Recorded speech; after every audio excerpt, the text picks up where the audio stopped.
peace, blessings, and you know what, all that love. I gotta go back to work tomorrow.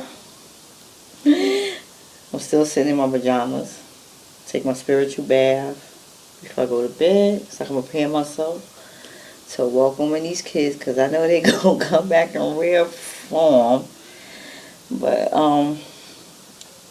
locking my hair. I had locks before for about 7 years, but then I had to cut them off. But I'm gonna lock them back.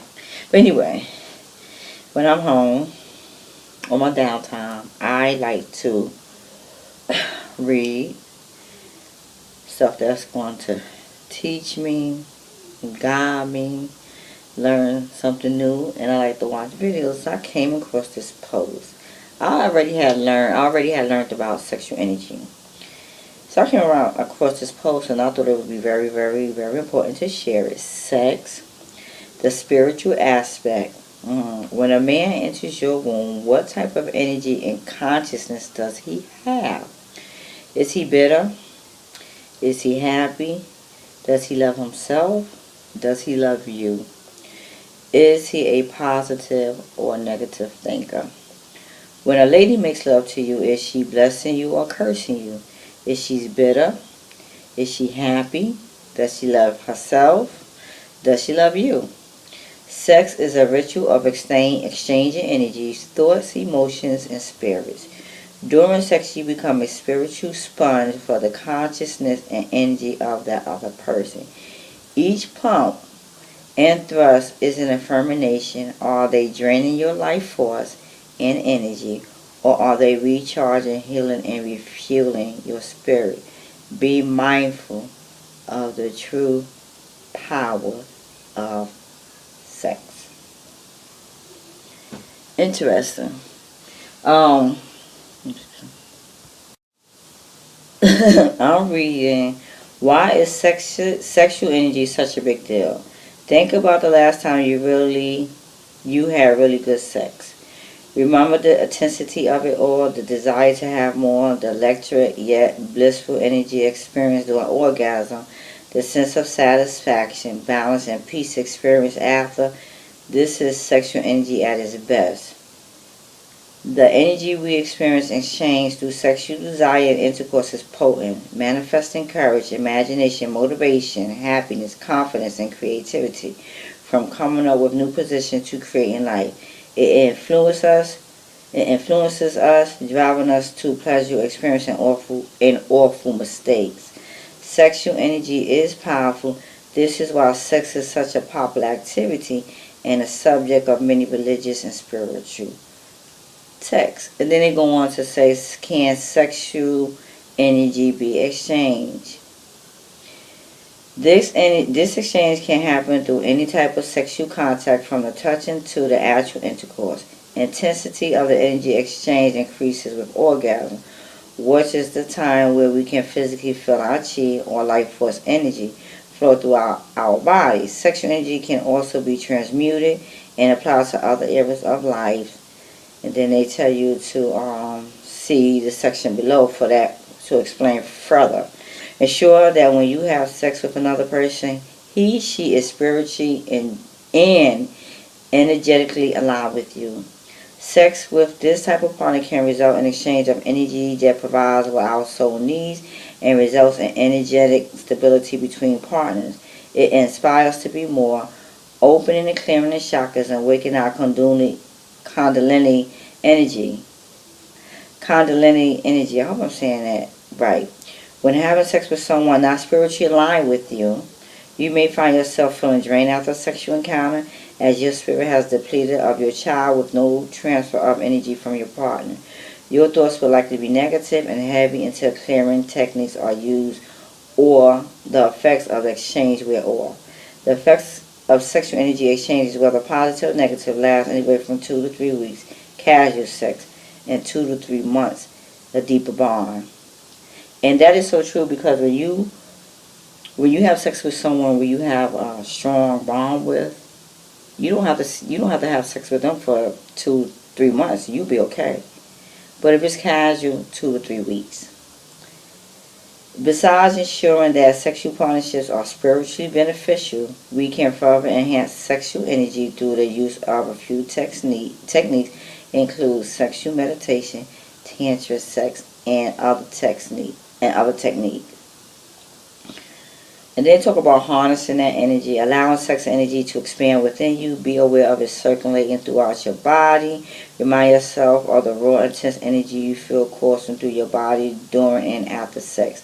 Learning how to channel this feeling and use it for other parts of your life can be the key to life happiness, good health, and success. And then they go on to talk about, how sexual energy results in the development of a powerful magnetic quality to a person's aura and their personality. Sexual energy has incredible healing powers due to its ability to balance hormones and provide the body with a great workout. And it can heal you, like if you got a strong bond with a person and y'all love each other and there's a strong connection there, mentally, emotionally, spiritually. And for me, if I'm stressed or tense and I make love to that person, that tense that I was feeling will decrease. But if I don't have no real connection with the person, sex is useless. So that's why you really have to be mindful who you have sex with. And so many people are just having sex just to get the feeling, but not really knowing the real meaning behind the act. The act of sex and the bonding energy exchange that result teaches how to love and care for one another person emotionally. It teaches us how to identify our own state of bliss and peace for spiritual development. The energy produced from sex, when done right, makes us better human. In closing, sexual energy is a powerful thing that can bring forth love, creativity, passion, and success. Learning to properly enhance and leverage this energy helps improve the quality of your own life and others. It's a beautiful thing. And this article is titled Sacred Sex, The Power of Sexual Energy. So you really, really have to be mindful of who you lay down and give your body to. You just don't want to give your body to anyone just because you might be physically attracted to a person. You don't want to give your body to a man just because he's chasing you, because just because a man desires you does not mean he honors you or values you. He may want the cookie, but that doesn't mean he want to be with you as a person. And some men will be with a woman that they don't love, that they can't stand, because they're getting sex from this person. And once that lust wears off, he's going to leave and go even get another woman he can use, or he going to go meet a woman that's really meant for him, or maybe he may go back to the woman that he truly, truly loves, because sometimes men will mess up a good thing, not because the woman is bad, but because he hasn't grown, he hasn't developed, he has a lack of self-discipline and a lack of self-love, and he may cheat on that woman. And just because he's cheating on that woman does not mean he does not love her. That cheating has everything to do with him. So he may get involved with another woman through cheating, but when he's cheating, he's only cheating for sexual satisfaction. He wants something new. He lacks self-control, self-respect. He thinking with his penis head and not the head on his shoulder. But meanwhile, that woman he may be sleeping with, thinking that he's really into her, they're going to be together for a long time, he really loves her, when his heart, in reality, his heart belongs to another woman. So when that excitement of that affair dries up, he gonna see you for what you really is, a woman who doesn't love herself, and he gonna want the woman that he still loves. And I don't understand why a woman want to be with a man who doesn't love her. Why would a woman want to give her all to a man whose hearts belong to another woman? And I'm talking about a woman that's still living. We know that a man may have a wife or a significant other, and he really loved her, and she passed away, and his heart still belongs to her. And then he gets involved with someone else. That's different. But I'm talking about a man whose heart still belongs to his wife, his significant other that's still living in. That's where he really wants to be. But because she may not want him back, or for whatever reason, he's going to, because he still needs to release that sexual energy, he's going to have sex with the woman he's cheating with. But really, this woman that he's cheating with is not the one he really want to be with. So that woman that he's cheating with, she's not getting good energy from him. She's not getting good sexual energy from him because his heart and is in with someone else. So that means when he's having sex with her, the energy she's getting is negative energy, such as bitterness, resentment, hurt, depression, illnesses, all that. So you really have to be mindful when you give yourself to a man. And a lot of women really need to learn how to work on healing, to work on loving yourselves, and stop looking for a man to love you. Because if a man not loving himself, or he loves another woman, he cannot love you. He cannot love you.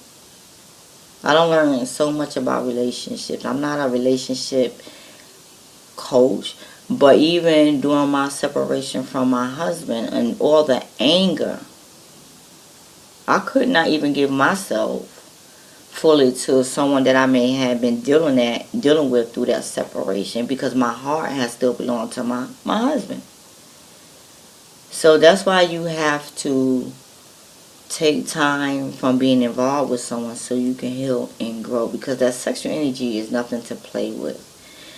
A lot of women are brokenhearted because they gave their all to a man who done lied to them, manipulated them to get that cookie, and she thought it was love when it was nothing but lust. A man that's cheating on his wife, that's not love, baby. That's called lust.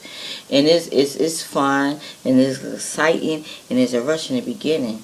But after time, it slowly dwindles, and his true feelings going to come to surface. So you should never want to be involved with another woman's man. You should never do that. There's consequences by every choice we make in life. We all going to reap what we sow. But that sexual energy is real. I experienced, like I said, of being stressful. And then when I made love, and I'm not talking about having just sex. When I made love, because the bond was there, that stress went away. But if you have sex with someone, there's no real bond. When you finish with them, you're not going to feel excited. You're going to want more, because it's not satisfying. But when you have sex with someone that you love, and there's chemistry, and you mentally and emotionally and spiritually connected, you will have sex, say, on Monday. He may have to say, if he work where he gotta be on the road or something, you will be good for a couple of weeks, or even maybe a month or two, because he done satisfy every aspect of your body, because he fed you that positive, good energy. But when you have sex with someone that doesn't love you, and he needs to be healed, and he's not in his right place in life, and he haven't found his purpose, and you giving your all to this man, he's going to deplete you. Because when he finished with you, it's going to be a lot of anger, a lot of resentment, a lot of hate, a lot of stuff. So the only thing I could say, as I have learned, before loving a man, and I'm speaking from a woman point of view because I am not a man, before you give yourself to a man and talking about you love that man, and playing a wifey role to a man that does not want to marry you, think twice before you do it. Because at the end of the day, there's no real benefit in that. Peace, blessings, and a whole lot of love.